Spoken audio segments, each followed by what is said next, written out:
ভাব দেখাচ্ছে অনেকটাই ইয়ে হয়েছে।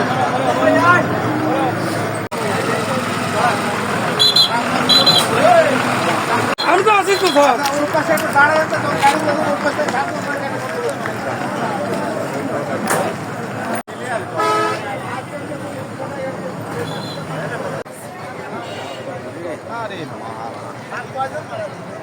আজকে সকাল 7টার সময় ঢাকা থেকে পাবনাগামী মাছরাঙ্গা এক্সপ্রেস এবং পাবনা থেকে ঢাকাগামী শাহজাদপুর এক্সপ্রেস দুইটা গাড়ি এই শলাগাড়ি নামক স্থানে শোলাবাড়িয়া নামক স্থানে এই ওভারটেক করার সময় দুইটা গাড়ি মুখোমুখি সংঘর্ষে এই মাছরাঙ্গা গাড়ির যে চালক আছে, চালক গুরুতর আহত, হাসপাতালে নেওয়া হয়েছে এবং হেল্পার ঘটনাস্থলে মারা গিয়েছেন।